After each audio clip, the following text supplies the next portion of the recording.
Assalamualaikum warahmatullahi wabarakatuh. Assalamualaikum warahmatullahi wabarakatuh. Bismillah, alhamdulillah, la haula wa la quwata illa billah. Allahumma salli ala sayyidina Muhammad Allahumma salli wa ala alihi wa sahbihi kama la nihayat li kamali wa adada kamali. Para santri, wali santri, pemirsa, juga subscriber, hari ini untuk kesekian kalinya pesantren modern Al-Amanah Jenuwangi mendapatkan anugerah yang luar biasa, antara lain rawuhnya para tamu yang mulia di pesantren kita. Kemarin baru mendarat Profesor Hafidz Abdurrahman dari Dubai. Beliau adalah mudir Ma'had Maliki di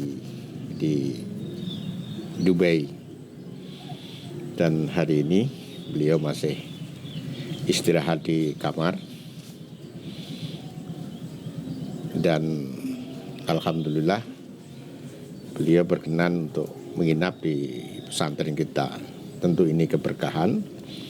Beliau bukan hanya akan memberikan motivasi, wejangan, nasihat, mau'izatul hasanah kepada para santri dan para mu'alim di pesantren ini, tapi beliau juga memberikan doa sehingga akan menambah keberkahan di pesantren kita. Dan hari ini, hari Ahad, datang lagi seorang tamu yang luar biasa. Beliau adalah Dekan Fakultas Usuluddin, UIN Sunan Ampel, Surabaya. Kalau tidak salah nama beliau Profesor Dr. Abdul Qadir. Nanti kita tanyakan langsung kepada beliau. Santri, wali santri, pemirsa, juga subscriber, seperti kita tahu bahwa sebagian besar pemirsa dan pengikut vlog kita ini adalah para wali santri. Oleh karena itu selalu titik tekan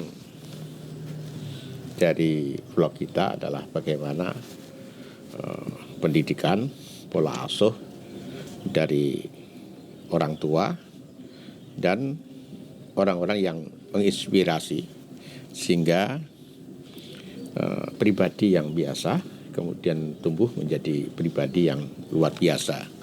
Di antaranya Profesor Abdul Qadir ini. Kita sapa beliau. Assalamualaikum warahmatullahi wabarakatuh. Salam Kiai. Sehat? Alhamdulillah. Yang pertama saya sampaikan terima kasih berkenan sahun di pesantren modern Al-Amanah. Yang kedua, kita ingin mendengar langsung bagaimana proses perjalanan pendidikan panjenengan dari tingkat paling bawah sampai kemudian mencapai gelar akademis tertinggi di dalam pendidikan. Karena kita sebagai aktivis pendidikan di pesantren kadang-kadang sangat berat untuk memotivasi para santri dan siswa ini agar mereka punya cita-cita, agar mereka punya harapan, agar hari-harinya bisa dimanfaatkan untuk melakukan sesuatu yang bisa mempermudah tercapainya tujuan. Yang pertama saya ingin mendengar dulu MI-nya di mana, SD di mana, dan cerita mohon kayak gitu. Bismillahirrahmanirrahim. Wassalatu wassalamu ala asyrofil anbiya wal mursalin. Ingkang kawula hormati dan kawula ta'zimi, kawula taati Bapak Kiai Nurholis, pengasuh Pondok Modern Al-Amanah, tempat kedua putra saya menuntut ilmu, dan para pemirsa yang saya hormati. Saya Abdul Qadir Riyadi. Saya mendapatkan kemuliaan yang luar biasa bisa diterima oleh Bapak Kiai, dan alhamdulillah diberi kesempatan untuk podcast bersama beliau, duduk satu forum dengan beliau ini satu kemuliaan dan keberkahan bagi saya. Saya dulu sekolahnya SD di kampung saya di Sarang, Jawa Tengah, tempat pondoknya Kiai Maimun Zubair. Saya juga ikut hadir di Madrasah Diniyah di Sarang, tapi karena tidak ada catatannya waktu itu, bagi yang masuk, yang keluar, tidak ada absensi segala macam, sehingga nama saya tidak tercatat di sana. Kemudian saya melanjutkan mondok di Gontor, Ponorogo sampai tahun 1990. Pernah juga nyantri di Pabelan di Magelang, Jawa Tengah selama Hamam mungkin masih betul, Kiai ada. Hamam. Saya menangi beliau selama setahun saya mondok di sana, kemudian pindah ke Gontor. Dari Gontor saya kuliah di Al-Azhar Kairo, alhamdulillah dengan skema beasiswa dari Universitas Al-Azhar Kairo. Selesai tahun 1995 S1 jurusan Syariah Al-Islamiyah, hukum Islam. Sama dengan putra saya sekarang ya, S1 jadi. Ya, putra saya yang terakhir ini di Al-Azhar juga syariah. Mungkin tahun ini pulang. Tahun ini. Saya sangat beruntung ya bisa mendapatkan maunah dari Allah sehingga bisa mondok. Karena bagi saya sistem pondok itu yang terbaik ya. Itu yang terbaik. Apalagi dalam konteks kondisi zaman sekarang yang serba rumit. Dengan adanya gadget, kemudian anak bisa membuka HP kapanpun dan melihat apapun, terekspos dengan berbagai macam berita maupun tontonan yang tidak mendidik, sehingga sistem pesantren itu yang terbaik bagi saya. Karena itu saya menyekolahkan kedua anak saya di sini karena saya pertama percaya pondok dan yang kedua percaya al-amanah, pondok yang terbaik yang sejauh ini saya lihat. Tempatnya bersih. Saya sangat mengagumi penghijauan di sini, pohon-pohon ada di mana-mana. Setiap kali ada tanah kosong, ada pohonnya di situ. Itu yang selalu saya bilang ke teman-teman, Pondok Al-Amanah ini kesadaran lingkungannya luar biasa. Dan itu kan sunnah Nabi. Iya, betul. Sunnah Nabi untuk menjaga alam. Jadi jangan bicara sunnah hanya perkara jenggot, perkara saja, tapi juga perkara melindungi alam, melestarikan lingkungan, itu juga sunnah Nabi. Lalu saya juga beruntung bisa kuliah di Al-Azhar, karena saya tidak hanya belajar ilmu di Al-Azhar itu, tapi juga belajar akhlak. Akhlaknya para Syekh Azhar itu agung sekali. Demikian ya? Agung sekali. Nah, mudah-mudahan adik-adik kita, teman-teman kita yang masih kuliah di Al-Azhar bisa menangkap itu, bisa belajar itu. Tidak hanya belajar ilmu. Kalau soal ilmu memang Al-Azhar itu tidak berkembang dari sisi metode pembelajaran. Tapi dari segi ilmu pengetahuan, bukan dari segi metodenya, itu luar biasa bagus kalau kita mengikuti itu. Kalau kita menyerap semua ilmu dari Al-Azhar, kita pulang dari Al-Azhar itu alim ya. Kalau kita menyerap semuanya, alim kita. Kitab pasti kita kuasai, kitab-kitab. Para Syekh Azhar itu kalau mengajar itu seringkali hafal kitab ya.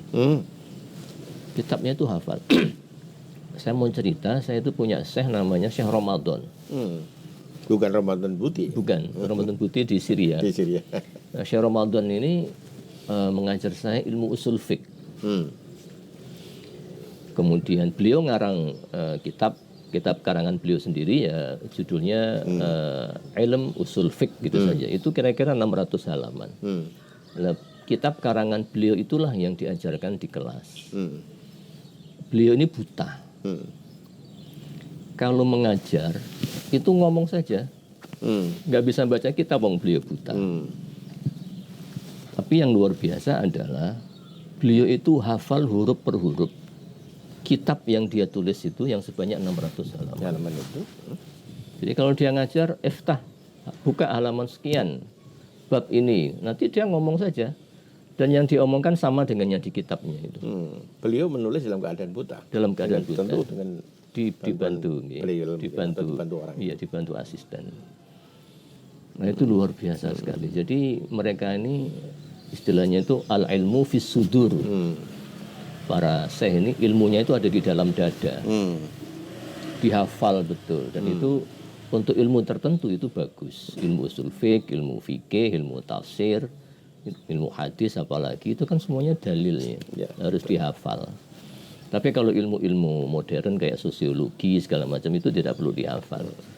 Jadi saya juga masih tetap pada pandangan saya kalau ilmu agama itu mestinya dihafal. Begitu ya. Mestinya kalau ilmu agama Kan sementara sekarang ada semacam kritik betul terlalu banyak menghafal di Iya. lembaga pendidikan kita. Tapi panjenengan masih percaya yakin. itu, masih yakin ilmu-ilmu agama itu harus dihafal.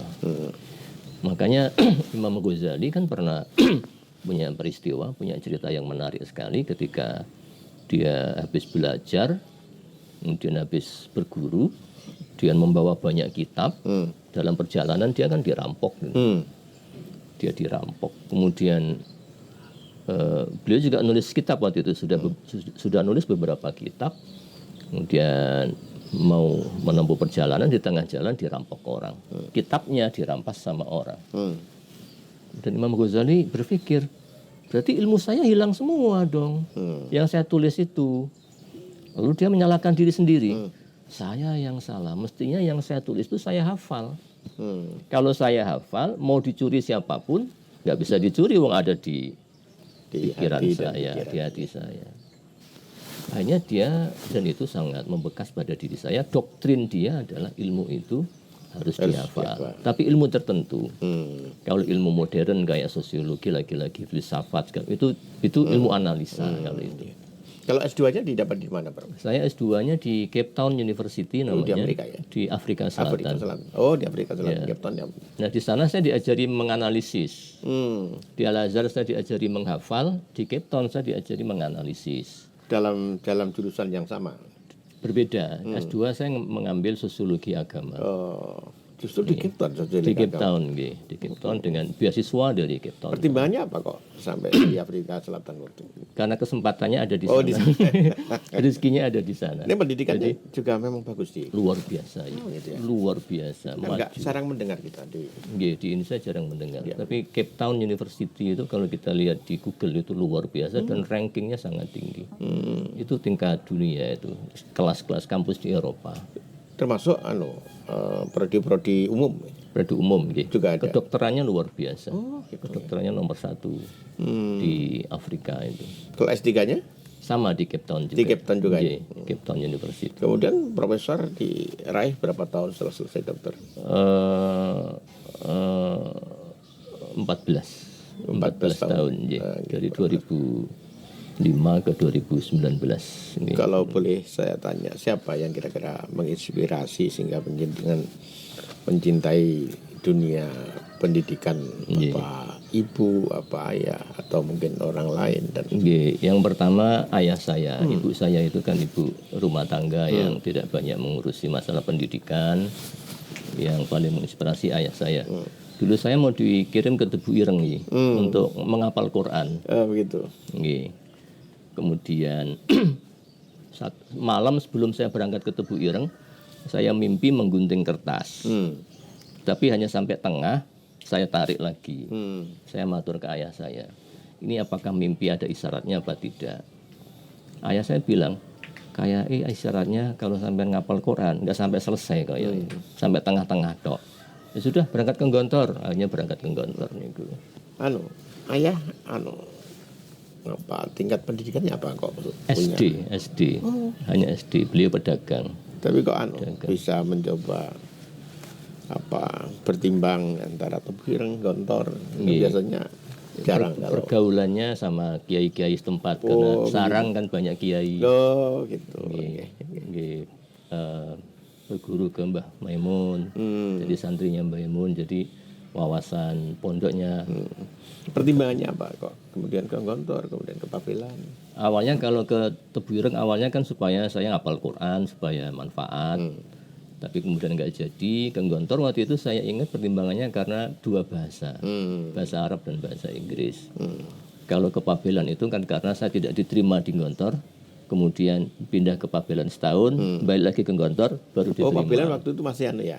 Masih cabang, menjadi semacam penampungan. Iya, feedernya Gontor. Oh, sama dengan Arisalah mungkin ya? Arisalah atau Wali Songo mungkin? Madiun niku nggih.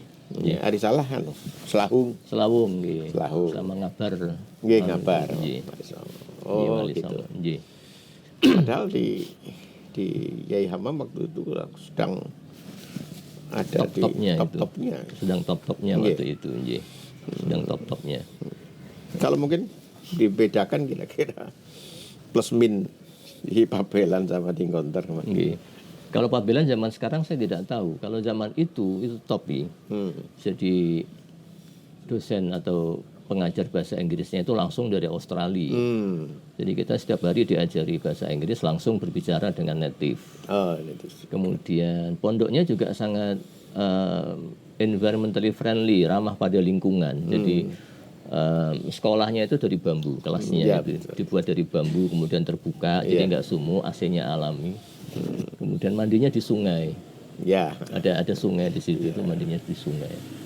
Itu kan untuk penghematan air juga waktu itu idenya itu.